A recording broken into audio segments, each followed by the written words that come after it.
Over the next few weeks, we will be transplanting thousands of warm season vegetable crops, and this machine makes it all possible.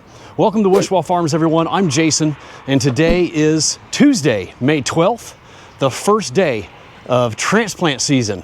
And today we are going to be putting in all of our peppers and eggplant. So this is a water wheel transplanter. And for those of you who don't know what this is or how it works, I'm going to give you a quick walk around and explain how it helps us plant thousands of vegetable plants on our farm. The reason it's called a water wheel transplanter is because it has this wheel that water goes into and it gets put into the ground as we plant. So as this wheel rolls, these spikes will poke holes on our raised beds covered with biodegradable mulch. Simultaneously, water is shooting into the wheel through this piece of PVC pipe. The water and starter fertilizer is in this tank, and I'll explain later exactly what I'm putting in my fertilizer tank. So as the spikes poke holes, water is released into the hole, and we manually hand place our plants into the hole. So we'll have two people riding back here on these seats. All the plants will be on these racks. So the transplanter will be going that direction. And as it's punching holes, the holes are going to be going by the two that are riding on these seats. They will grab a plant as the hole's coming by and jam it down in that hole that has like a little mud puddle slurry of starter fertilizer and water. So the little hole that we're sticking the plant down into through the mulch and into the raised bed has that water and dirt all mixed together. It's almost like a slurry, and that will seal up around the root ball and hold it in place, and it'll help give it good root to soil contact. And with that little bit of starter fertilizer that I have in the tank up there, will really help the plants take off quickly. And there's lots of benefits to using this black mulch film. First and foremost, it helps warm the soils. We laid this a couple weeks ago, and even though it's been in the low 40s every night, the soil under those beds is much warmer than that. So not only does it help warm the soil to give the plants a good start, it also keeps the weeds down so the plants aren't competing with weeds. Another little added benefit is that these raised beds are about 5 or 6 inches higher than what it is here in the aisleway. So the harvesters don't have to stoop quite as low to harvest the crop, since it's raised slightly.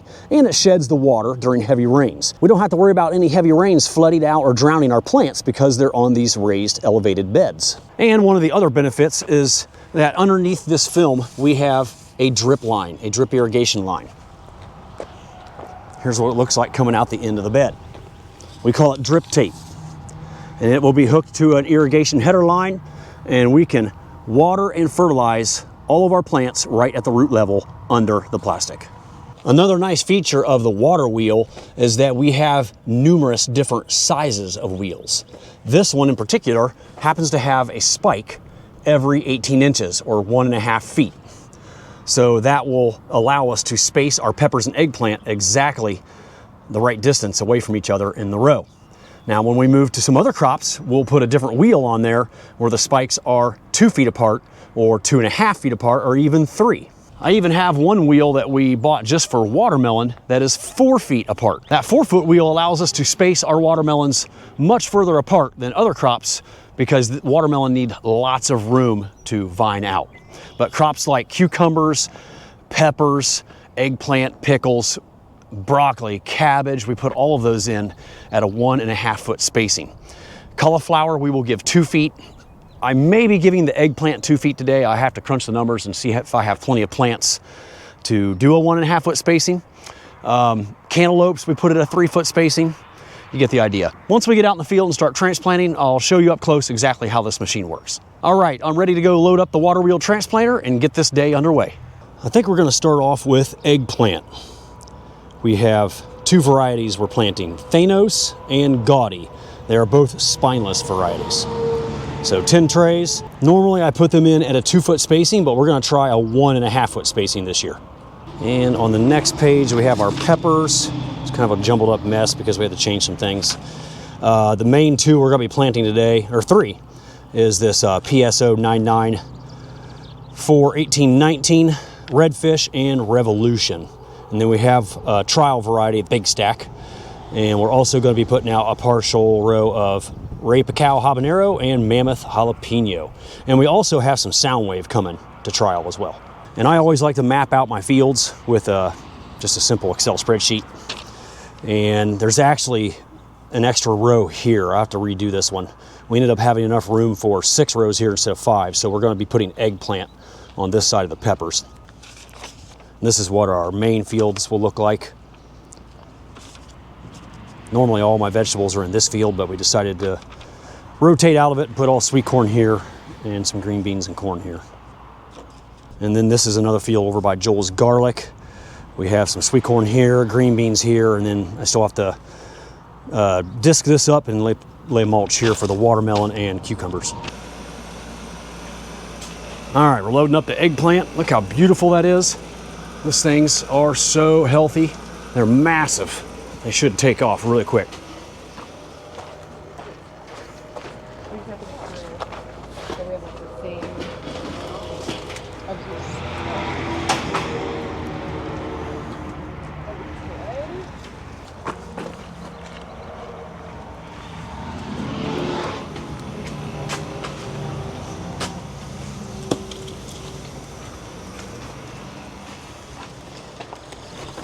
Those are the revolutions?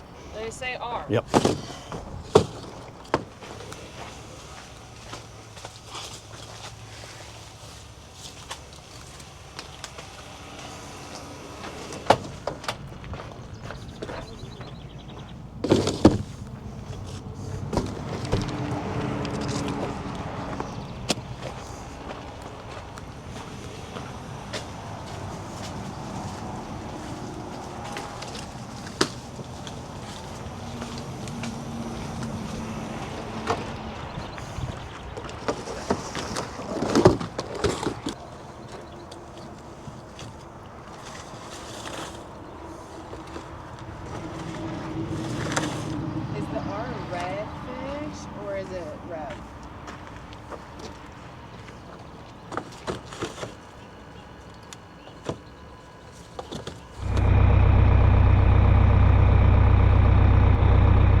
All right, we just got our first row of eggplant in. They look really nice. We're getting ready to go back on this other side of the row. Let me show you how we do 2 rows on 1 row of mulch. So earlier, this water wheel was in the center position.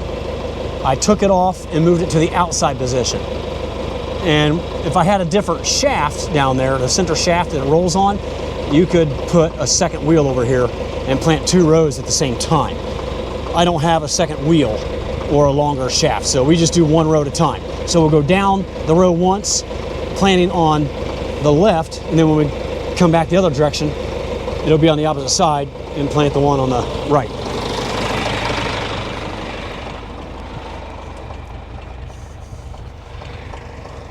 So we drove this way and it planted the one on the left, and then we turn around, come back on the other side, and it will plant the row on the opposite side.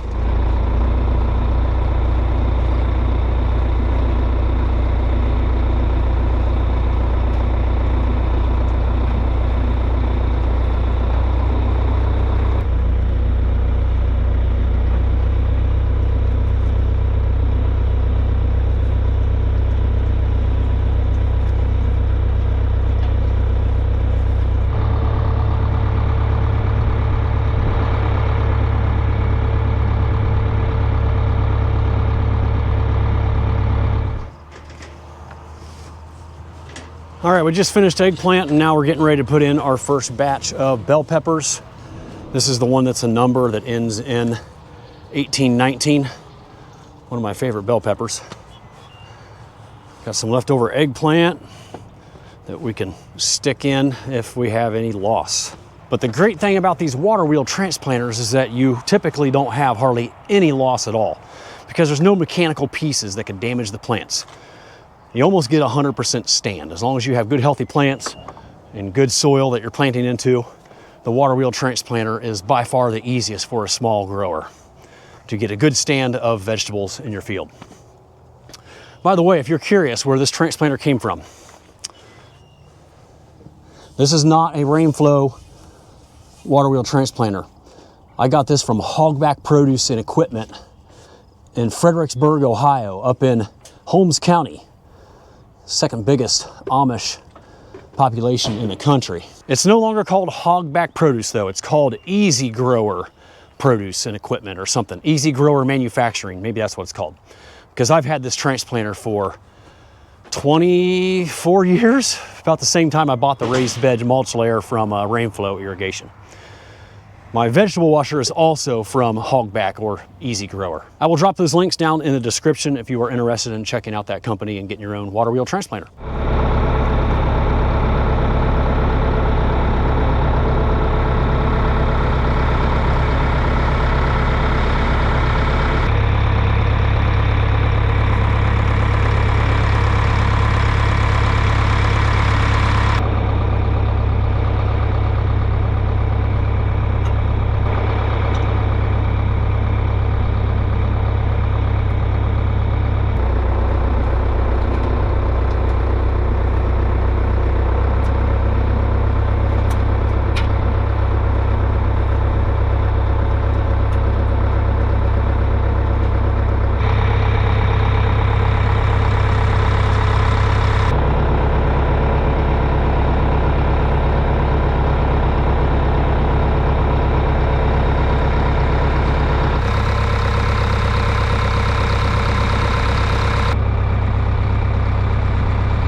All right, planting's going pretty good.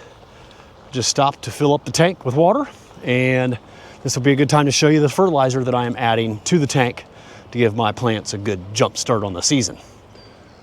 So we only got about 2.5 rows left. Another hour and we'll be done. Everything's going pretty smooth.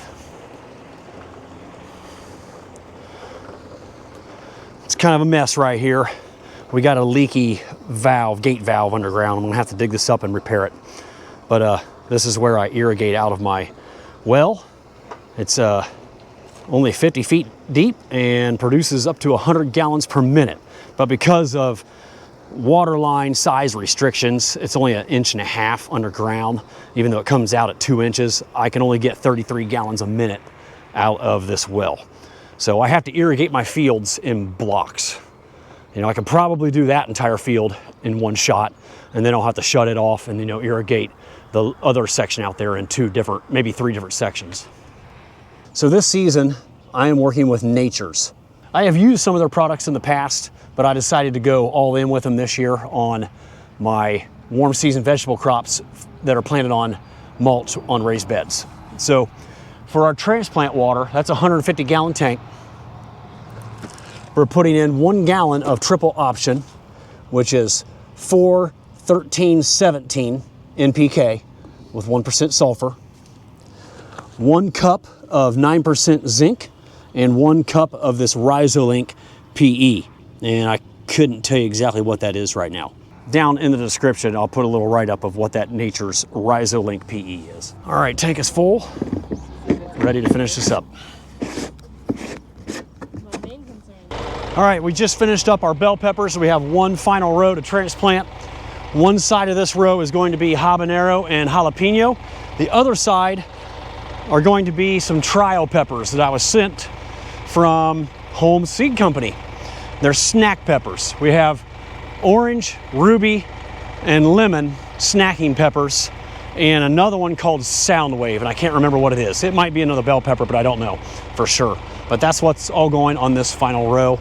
And then I think we're gonna save tomatoes for tomorrow because it's almost lunchtime. Fortunately, there is no rain in the forecast for 3 more days, so I think we'll be okay.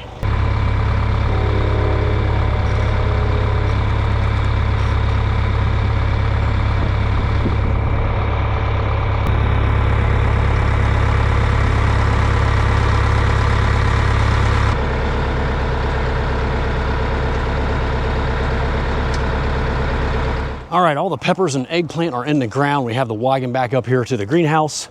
And we didn't have a whole lot left, maybe enough for one more row, but it's nice to have some extras just in case you got to go out and replant some that didn't survive. This is all we had left from 6 rows of peppers and eggplant, so this wouldn't be enough to plant a full row. Close, but not quite. It takes about 8 trays per row, and some of them are just half trays. So everything else in here is ready to go, but we do not have ground ready to lay more mulch on yet. It's just been too wet and not enough sunny days like this to dry out the dirt. It's getting close. So I think tomorrow or the next day, I plan on disking the rest of our ground and getting the rest of our beds shaped with biodegradable mulch on top. So that's the plan. Hopefully it works out because I really want to get all these crops in the ground before this weekend because it's going to cut loose raining all day Saturday and Sunday and Monday, it looks like. I did want to show you the rest of our water wheels that we use. They have different spacings. So this is a 1 foot spacing wheel. We would use this for lettuce and spinach and other crops like that that you can really put close together. This is our 2.5 foot wheel. This is what we will use for our field tomatoes, 30-inch spacing. This is a 2 foot spacing. We used to use that one quite a bit for zucchini, yellow squash, and eggplant, but we put them all in a 1.5 foot spacing now. This is our 3 foot wheel that we will use for cantaloupe and probably watermelon. And this is the 4 foot spacing wheel that I mentioned earlier that just has 2 spikes on it. If I was planting seeded watermelon, I'd be using that one. But with seedless, we can put them just a little bit closer together, and 3 foot usually turns out to be about the right spacing. So this is what a field looks like after it's been transplanted. And like I mentioned earlier, we have a half of a row, or one side of this last row, for 4 trial peppers that we're going to be putting out. The snacking peppers and one other one that I can't remember what it is. One issue we had today, you can see the problem right here. One of the chairs on the transplanter was too low, and we didn't know it until we started scraping a couple times and ripped a big old chunk of plastic up right here. So that is just going to be a weedy mess I'll be fighting all year long. So I might try to get a piece of plastic and cover that up. I don't know, I got to figure something out because the wind's going to catch the other half of the plastic and it's just going to open the whole thing up and it could start splitting all the way down the row. So definitely got to get that fixed. And here's where it started happening right here. You can see it caught the edge of the plastic right there. Another spot down there. But overall, I'm real happy with how things went out here. And we probably could have got the tomatoes in. It would have took us till probably 1 p.m. and I'm hungry and I know the girls were ready to call today. So sometime tonight or tomorrow morning, I will take this wheel off and put on the 30-inch wheel for tomatoes. And tomatoes are a lot easier to transplant. There's only 1 row down the center, and since they're spaced a lot further apart, it's not near as difficult as peppers and eggplant, because that is a lot of work. You know, I'm just sitting on the tractor taking it easy, making sure I'm steering straight, and they're the ones doing all the hard work putting all those plants in, and it's pretty fast paced. So tomorrow morning, first thing, we will pick the grape tomatoes, and then we will be right back out here transplanting tomatoes. This is where we're going to wrap this one up today, folks. Thank you so much for watching, and don't forget to like this video if you enjoyed it. And I will see you all again next time down on the farm.